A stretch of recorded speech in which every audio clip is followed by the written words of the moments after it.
How things go. Let's kick this off. I'm going to be starting to the bottom right hand side of the map. The orange Terran player is going to be Journey. Representing Samsung Galaxy. Plays fairly often in the Douyu Star Masters, like on and off, like not every single day, but you know, a fair amount. I mean, he's one of the players we actually don't get to see too many games of. We just don't seem to kind of end up casting him too often for whatever reason. His opponent today, in the round of 16, is going to be the pink Zerg player to the upper left-hand side of the map. It is Scarlett. Of course, currently representing Dead Pixels, her new team, picked up over the last month or so. And interested to see, of course, how she progresses with them. Already a second place Home Stories Cup was a pretty solid performance, I would say. And of course, back in Korea now, practicing once again and playing in these Chinese and Korean events. We'll be going to a Chinese event in the beginning of August, I believe. I can't remember what it's called. I think it's called like NSL or something. It's not very well known about just yet, but she'll be playing there alongside a few of the Chinese players, as well as a few of the other strong foreign players. Eufimal, I believe, Showtime. And Journey's going to kick us off in this game, in this series, with a 3-Racks Reaper opening. We're going to see the 3-Racks already on the way down. So 3-Racks Reaper to kick us off here in this best of 3. And I mean, it's Frozen Temple. This is a very good map to do this sort of thing on. But Scarlett's actually one of the players who I think is very good at holding this attack off. I've saw her play against Beyond multiple times doing this build, and she's very, very, very good at holding off. She takes almost no damage usually when she controls it correctly. And she just has a very good way of dealing with it. So what she'll generally do is she'll cancel Zergling Speed, start the Roach Roaring, and go up to like 5 Roaches with a couple of Ravagers. So we'll see how this, we'll see if she can make it work this time around. We'll see when she identifies this, and we'll see how she does react. See if she's maybe got a new way of reacting. I know that a lot of the time she was getting very frustrated because she kept holding off this attack very easily against Beyond, and then she'd just kind of die to the kind of follow-up push. So be interesting to see. I think she actually then practiced a lot with Bjorn in custom games to try and figure it out. So let's see if she can make this work. As we're going to see the first Reaper coming across right now, and already the Zergling's just beginning a little bit of a dance with the Reaper, of course, and just having a little bit of luck to see what they can do as we see the Lings coming in, a little bit of damage done to the drone line there. Ling speed on the way, of course, not going to finish yet. And as this second Reaper pops in, this is when Scarlett will begin to recognize that this is going to be 3-Racks Reaper, and immediately cancels the speed, puts down the Roach Roaring. This is her go-to reaction for this build order. As we see another grenade coming down, Queen's going to get blasted around a little bit. And again, it's all about just minimizing the damage you take with this, minimizing the damage you take, and just kind of making sure your drone count stays steady. And you can see she's still adding on a few more drones because she knows right now isn't the scary period of the game. She knows it's going to get scary a little bit later on. Takes this opportunity to put down Creep Team up on the high ground when the Reapers are out of position and can't take advantage of that. Spore Crawler coming down. I think that's a mistake of a Spore Crawler. I think that was meant to be this drone here to keep it alive, but nonetheless doesn't lose the drone, which is important. And again, no damage so far, 3 Queens, and that Roach Roaring about to finish with a lot of gas in the bank, and that's the important thing, because she cancels that speed. She has so much gas available to her to get up into a high Roach count almost straight away. A little bit of a supply block though, so only 2 Roaches going to come out initially. There's the first Queen going to go down as the Link's coming in to try and help fight against this, and actually the first Reaper is getting very low here. Queens won't quite be able to reach that though, and the Reapers do just kind of turn around and fall back to the low ground. I'm just going to come in from a little bit of a different angle once again, and again try and see what they can get up to. Nice little transfuse, keeping one of them Queens alive. The Reaper count definitely getting scary, but then Roaches starting to come out, 2 of them out, 4 more on the way, still droning, and that's such one of the most important things about this, that she's still making drones while this is happening, because she needs to keep her economy strong. You see her just again not really taking the fight, just making sure she doesn't kind of allow the Reapers to kind of get too much done. Obviously, one of the things that the Reapers are still doing, though, is denying Scarlett from getting in towards her third base. So that's definitely going to be one of the larger issues for Scarlett in this game. Again, just another little bit of a supply block here, a little bit of a mistake as 3 Ravagers start to morph in. And then Ravagers help out a lot with the extra range that they have. And the important thing is that if you've got the Queens and Roaches to tank for the Ravagers, then the Ravagers actually get a chance to do damage instead of just being picked off by these Reapers super quick. So I'm going to see back at home, it's time for Journey to begin kind of teching out of this. Tech Lab on the way down and just moving away from Reaper production. We're just going to be seeing the Reapers again, just moving to the right hand side, maybe thinking about coming back towards the natural. Scarlett's just going to kind of move between her bases here, as again for her one of the main things now is, can she get a third base down? How soon can she get a third base down in this game? Because it is the one thing these Reapers are still being very good at in this, just keeping the Roaches and Ravagers away from a third base and just the Zerg play in general. from continuing to set up the bases and economy. We're going to see the Ravagers again, just looking to see what they can do. The Roaches coming forward with them. A few Queens up on the high ground here from Scarlett, and again just going to see Scan and actually going to try and kick down Cube Tumor 2, which again obviously slows Scarlett down a little bit. We see Scarlett actually going to clear quite far forwards. Still a Cube Tumor over to the right hand side, which remains alive though. And again, it's just all about kind of controlling the map and slowing his opponent down. As we see Journey is up, moving in towards tank production now, and I imagine going to go for quite an aggressive bio push quite early. It's not going to be a huge amount of bio. He hasn't made reactors on these racks or anything, which is what a lot of people will do. I mean, there's a lot of different ways people like to follow up this 3 racks Reaper. Some people like to play with multiple racks very early on. Some people like to play without the multiple racks. There's a lot of different ways you can make it happen. As we see, the Reaper's actually going to be pushed all the way back, so Scarlett gets into her third base. Yes, very late, but gets there nonetheless. And we'll see her with the 1-1 upgrades now on the way, so that's going to be in a lead for her. She starts up her lair as well. And she just has this kind of good Ravager count where she can realistically just keep these Reapers kind of pinned back, and as long as they're in position, these Reapers shouldn't really be able to get up and, in her face too much. We're going to see a tank coming across, which is going to be a little bit annoying. This is actually a very unique way to actually follow up the 3-axe Reaper. I don't think I've seen this where you actually just go for kind of the one tank harassment while continue to set up back at home. I mean, obviously tank harassment in general is a pretty standard thing, as we're going to see, damage being done though. Immediately that tank getting quite a lot of damage, and we're going to see continued damage as well. And that tank is not having the best of time already. That's a lot of damage taken, so Journey has to be very careful, because if he isn't, and that tank goes down, it's going to be a big, big loss for him. As Scarlett, Lair about to finish, Roaches with 1-1 upgrades halfway done. Definitely just going to be in a very good position here. Continue to add a drone here, drone there. She's identified as a third base, so she isn't kind of cutting workers to hold off an aggressive attack. As we are just going to see these Reapers, and now a second tank joining up and still looking to just be aggressive towards the front here. Queens, one of them very nearly going down, and still might go down. Second transfuser will save the day for now though. There's them corrosive bowels start doing some damage. One of their medvacs also getting low now, so Scarlett playing this patiently, just pulling back, not kind of pushing in if she doesn't have to. Queen's going to try and use that extra anti-air range to try and target down a medevac or so. Good Reaper grenades though, going to minimize the damage taken here, and will push Journey back just a little bit. Losing a lot of Queens there though, which was a little bit of an issue. Roaches will come forward once more, and Journey very ready to lift those tanks and back away. So again, just Skull continually trying to deal with this while keeping up with everything else. 60 workers at peace going into a few infestors. Hive on the way already. Roach speed starts up, so with Hive on the way, I imagine it's going to be a very fast +1 melee upgrade now, and +2 carapace alongside it. Switching out of the Roach Ravager play pretty quickly, as we see Queens doing a good job taking down a medevac, and that means one of the tanks does die. I'm just going to be seeing the tank again, just on the low ground again, just having a look to see what he can fire on. Roach's Ravager's moving forwards again, and some tank just taking another couple of shots, and then Queens. I don't think it's going to take me a long time to get used to these Queens able to transfuse from such a distance. Who's lagging out? PvE. Game paused. Please gone. Alright, so we're going to resume this in just a moment, guys, and yeah, so Roach Ravager coming in. I mean, 4th base is up for Scarlett as well. We're going to see there. Here's a little bit of a push coming out from Journey, but you look at this, and I mean, look, 3 tanks, I mean, the Reapers kind of add a lot of the supply in this as well. The Reaper grenade is actually fairly useful still. Don't get me wrong, they definitely can still have a lot of use in this. We see the Queen's moving forwards. They want that medevac. They see it being low. She wants to try and pick that off.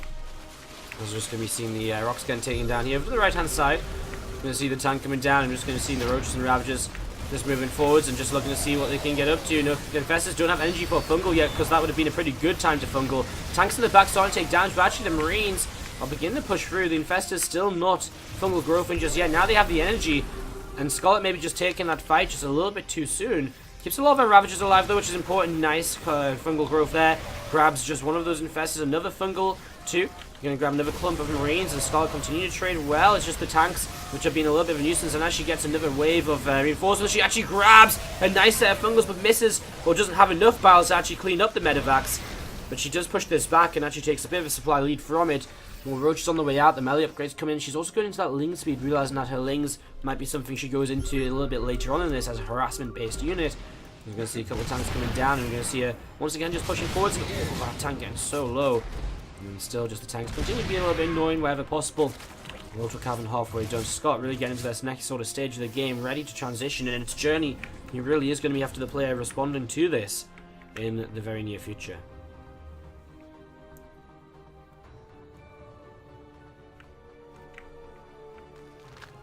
Marines just going to join up once again.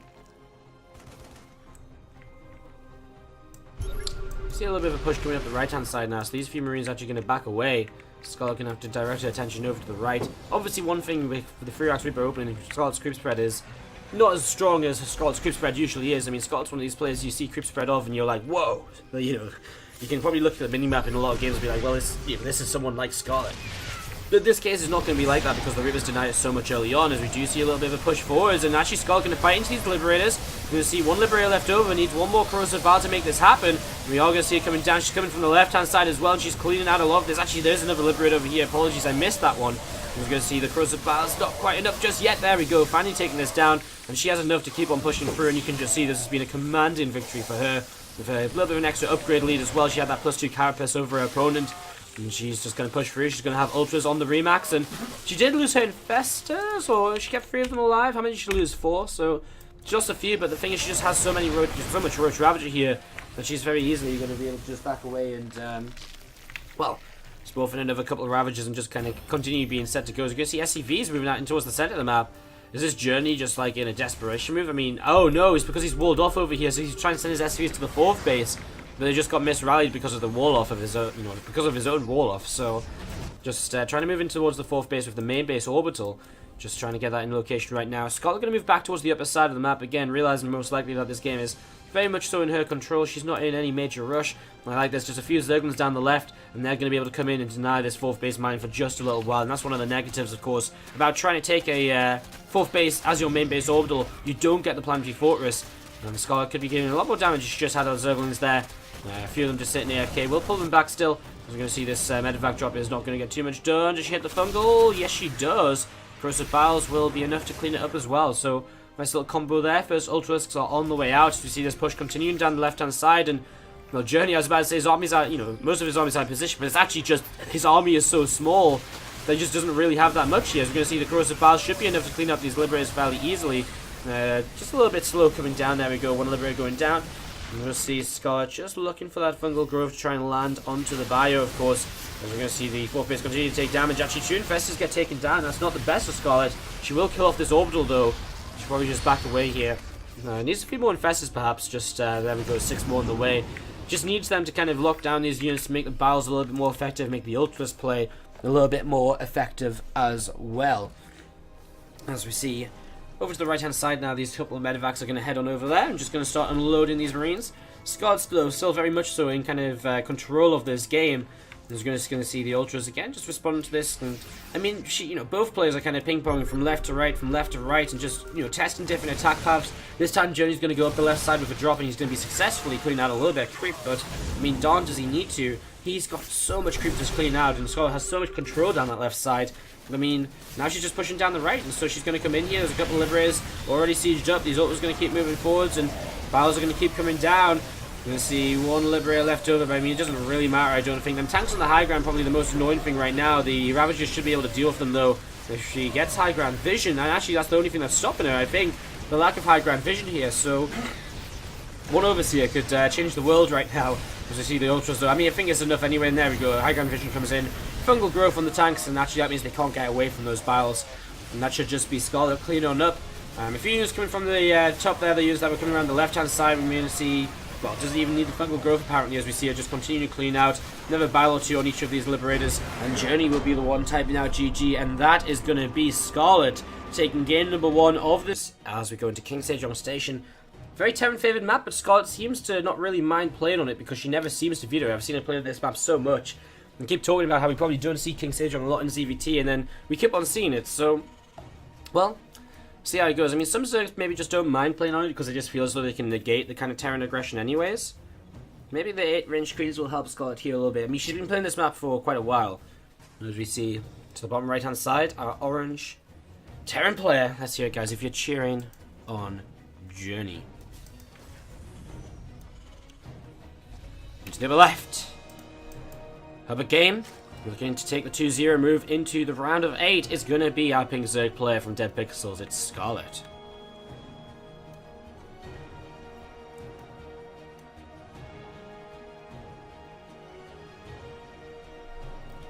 So, yeah. Setting up. into game number 2 of this. We got some interesting stuff to talk about today, guys. Only got some downtime as well. The new talk show, if you guys haven't seen, it's on our StarCraft right now. It's on Team Liquid. You can go read a bit about it. You can go read about the natural expansion. And we are going to be having the first show of that on Sunday coming up. Going to get our guests organised and sorted out soon. And it's going to be good. Looking at what I know so far, it's going to be good. Looking forward to it, and you guys should be as well if you're interested in that. So make sure tune in for that, and of course, make sure you don't miss it. Hit that follow button on the stream. See when we're live with all of the StarCraft content we're putting out for you guys. As we jump into this second game, just having a little bit of a look to see how things are going. Please don't sniff during the games. Well, I'm just ill, so I mean, I'm trying my best. I know it's not nice, it's not pretty. I don't like doing it, trust me. But if I wasn't, then you wouldn't have any games to watch, so it's a sad thing. I'm just trying to recover. It's again, like every day that goes by, I'm like, oh man, I feel so much better today. Today should be the last day of being ill. I should be fine tomorrow. I do feel better the day after even more, but then I'm still just a little bit ill. So I do apologise. I'm trying to mute my mic as much as possible when I'm coughing or whatever, guys. But sometimes I just don't quite get the opportunity to in time, so just got to put up with me as we see. Scarlett, right away in this game, off to free hatch very early on. Nice and early third hatchery as well, coming in very early in the game. As we're just going to be seeing the natural expansion finishing up. And, well, Journey has not gone into a expand. It's been a reactor expand. And with a second reactor coming down, this is looking to be a very aggressive double medevac drop without, but without stim. So it's going to be 16 Marines or 14 Marines and a Widow Mine. So, really interesting to see how the new Queen Range maybe helps Scarlett kind of deal with this. We're going to see her taking down these rocks very early in the game, of course, and it's something which is very important to do, because we saw in the earlier series, the siege tank play over here can be very difficult to deal with, even when these rocks are down. So if the rocks aren't down, it's almost like an instant win for Terran, because they can just do so much damage that you can't really stop from happening. So I'm just going to be seeing the third hatchery again. About to finish up. Pneumatized Carapace is coming to the game as well, so she's going to be able to scout. That's really nice for her, because it's going to mean she's going to identify exactly what this build is right from the get-go, and so she can respond as, however she feels she needs to. As we see, Marine's not in position just yet, just wandering in the main base. She doesn't see anything though.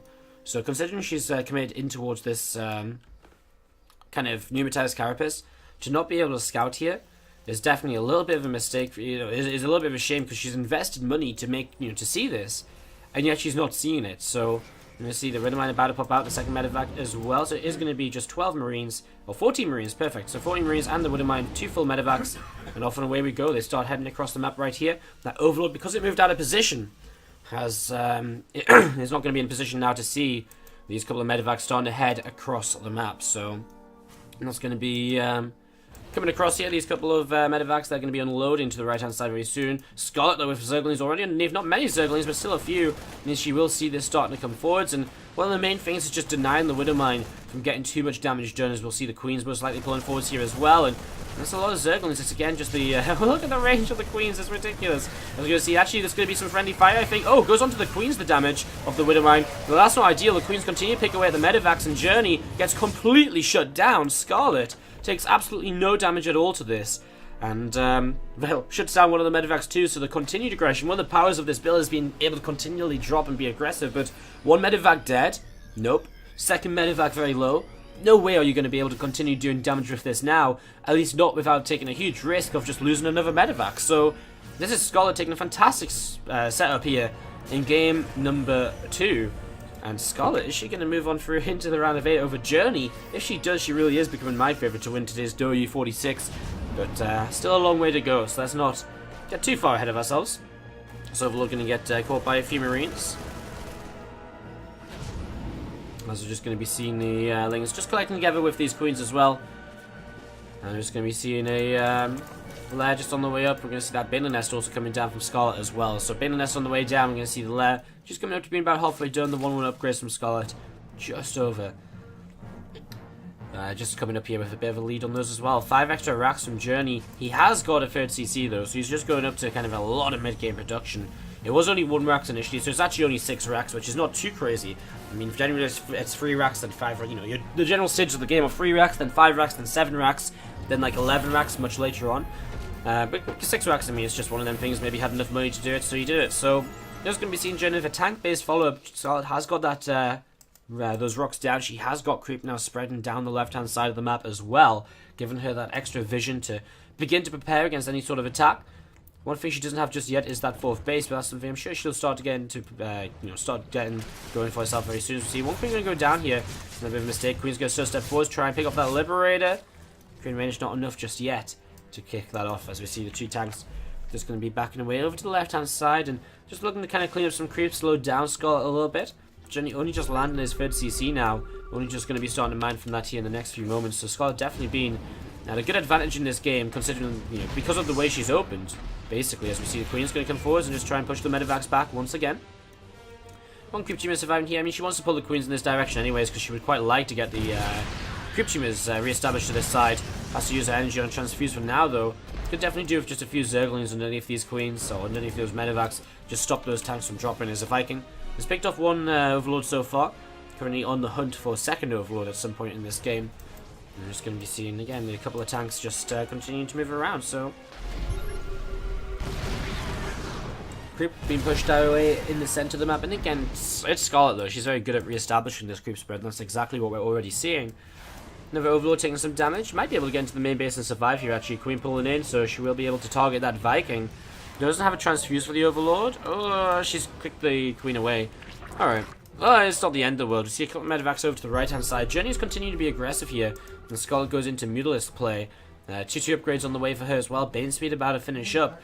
So Scarlett continuing to take a little bit down from these tanks. Definitely being a little bit of a nuisance, being a bit of a pain. As we see these double drops coming in, but immediately Scarlett is in location and she was immediately pushing this away once again. As Journey just continues to stack up his units back at home. Muta's coming in though, and that's going to be a good shutdown on these tanks. Well, that's one thing that I don't think Journey was quite expecting here. I don't think he was ready for Mutas at all. Now this tank is going to go down as the 2nd medevac falls, and that's definitely a bit of an advantage for Scarlett. But loading the tank's kind of smart. You might think, well, it doesn't make much difference, it's going to die anyway, but it does slow the Mutas down a little bit. And considering he's only just now building turrets, it buys him them few extra seconds before the Mutas crash into his base and really start kind of dealing a lot of damage. No combat shield still for Journey, as this 2-2 upgrade start as well. I mean, Scarlett's going to have a huge timing window here, though, where she's going to have 2-2 upgrades against 1-1, and she might just go for kind of a big Lingbane Muta attack off this 2-2 to try and just end the game. And those upgrades could definitely maybe have a big impact on that, as we see. Just harassing here on the mineral line. This drop up here from Journey still not doing very much. If Scarlett attacks 36 seconds, if she attacks as soon as her 2-2 finishes, she could fight when there's no combat shields for the Terran player as well, and that would be an insane engagement. Like, if she could fight without combat shields on the Terran, and I mean, she's, the Terran's actually moving out aggressively into her, so you see Scarlett, she's like splitting up, she's so ready to take this fight. I mean, no combat shields, she says yes please. We're going to see this drop to the left, upper right. This is something Scarlett will have. A few Queens moving into position to try and deal with. She's going to actually pull her entire army back, which does give Journey kind of map position on the left-hand side. You're going to see the Lings running in, see the drop loading up. The 2-2's finishing. She's not going to hit before combat shields, but she will still take a fight with 2-2 against 1-1, I believe. There's these few Banes. Will get away. Nice reaction from Scarlett, pulling them away in plenty of time as the Mutas begin to chase down these 2 medevacs. And we're going to see Journey, though, in the center of the map. Going to take down these rocks. That's smart because it shuts down a location Scarlett can attack from, or attack through. And Journey's 2-2 upgrades are 30 seconds away. Scarlett's time is running out to take a fight, which is going to be heavily favored towards her. And we're just going to be seeing these Lings and Banes coming in from the right-hand side. She's setting up a flank to the north. The Mutas are over to the other side of the map, harassing. And Scarlett, does she find that army? Does she take the fight? No, not just yet. So Scarlett doesn't find her opportunity just now. 2-2 upgrades, about to finish for the Terran player, but she might just find this army kind of split in half. And if those armies just split in half, well, this might not end too well for Journey anyways. We're going to see Scarlett just come straight in, targets down the Widow Mines. There's both of the Widow Mines going down, so all the Widow Mines get taken down. And, well, this is Journey just taking so much damage, because guess what? All of his Marines over to the left-hand side here. Tanks unloading, get picked off very quickly by the Mutalisks. The medevacs are going down, and Scarlett just walks all over Journey here in game number 2. It's a 2-0 for Scarlett as she moves